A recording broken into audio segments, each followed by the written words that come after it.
DeBella says that Mike Jones is a very boring fighter, but he'd be willing to make it. We'll see. Yeah, we'll definitely see. Now, let's move from recapping fights to talking about these upcoming fights.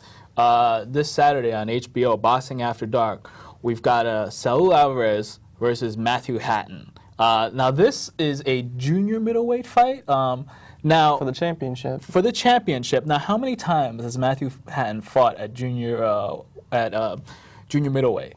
Yeah, not that I can recall. You know, Matthew Hatton's a junior middleweight as much as Love Morendu was a junior middleweight. I mean, they're both junior welterweights at the most, you know. Yeah. This is just a showcase for Alvarez. That's what it is.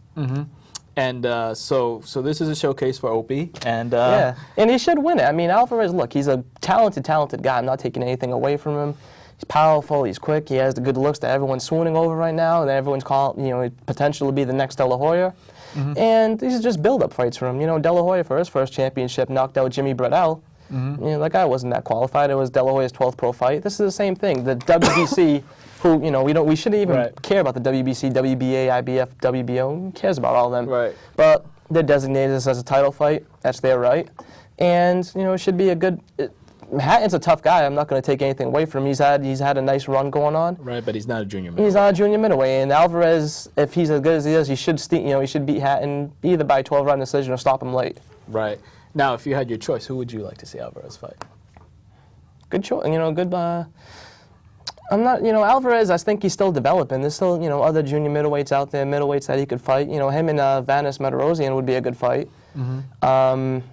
Him and James, actually, I think James Kirkland would kill him right now. Really? Yeah, I'll admit it. Kirkland's just a monster. Well, actually, I don't want to say it until we see Kirkland come back and see how he looks. What about Angulo? To be a good fight. Well, if Angulo can ever be found again. That's true. He disappeared, but I mean, that'd be another excellent fight. You know, Alvarez is a budding prospect. He's being built up well. And I say give him a year and he's going to look spectacular. Yeah, and he also, I think, anecdotally also has one of the hottest girlfriends in boxing. Easily. Yes, I would love to see his girlfriend against Nonito Donaire's wife. I picked Donaire's wife. She actually knows how to fight, though. She has a Taekwondo championship belt. Yes, that would be a good fight. And maybe you would throw in a Carl Froch's woman for... She knows how to yell. As a cheerleader, yes, as the ringside commentator. Should be the next pay-per-view event. Yes, I would buy it.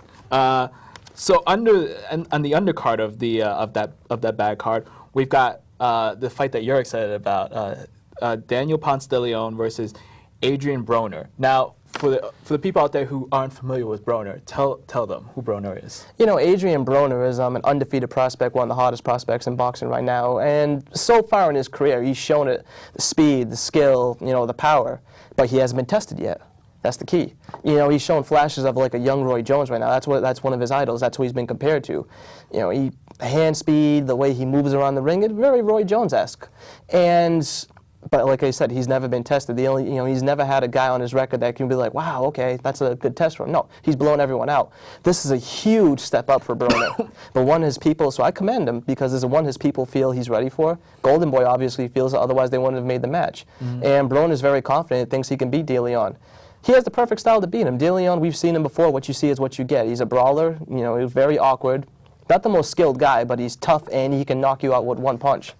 And Broner, what I'm curious about is that he hasn't shown the maturity level yet. That's one thing he likes to do in fights. He likes to hot dog, stick his tongue out, run around the ring, make fun of his opponents, stick his hands behind the back, you know, behind his back, and try to do stuff like that. Can't do that with Ponce de Leon because Daniel Ponce de Leon only needs one shot. If he gets that, you know, we're going to see how Broner could take it. A very intriguing fight, a throwback boxing after dark fight.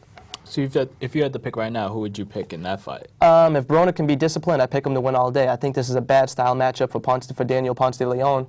But like we said, all Ponce de Leon needs is one punch. And if Daniel Ponce de Leon gets that, there goes Broner's undefeated record. Now this fight is happening at the junior lightweight, and let's talk about I guess what is or what isn't happening with the junior lightweight division. It seems to be a division that's in flux. There are a lot of guys moving in, moving out, and it doesn't seem they don't have a champion right now according to Ring. In fact, the #1 contender is Mozique Fana. From South Africa. Who got destroyed by Marco Antonio Barrera years ago. So it's a division that's been dominated by the South African contingent as of late. You know, Robert Guerrero stood there for a hot second, looked like he could have, you know, brought some legitimacy, but he took off. But you know, you have some guys in there. You have Broner, Ponce de Leon, Mazunki Fana, even though he passes the IBF championship back and forth with the rest of his South African contingent, he's still a skilled guy. And Jason Litzau, he bounces around between featherweight and junior lightweight. So yeah, and then you have this interesting Japanese fighter, Takashi Uchiyama, who's undefeated. And he's a top guy too. He knocked out Juan Carlos Burgo, I believe. Right. Yeah. And then the only American in the top 10 in that division is Jason Litzau. Yeah. So that's a really interesting division. We'll see what happens, and we'll see what kind of impact this has on the rest of the division.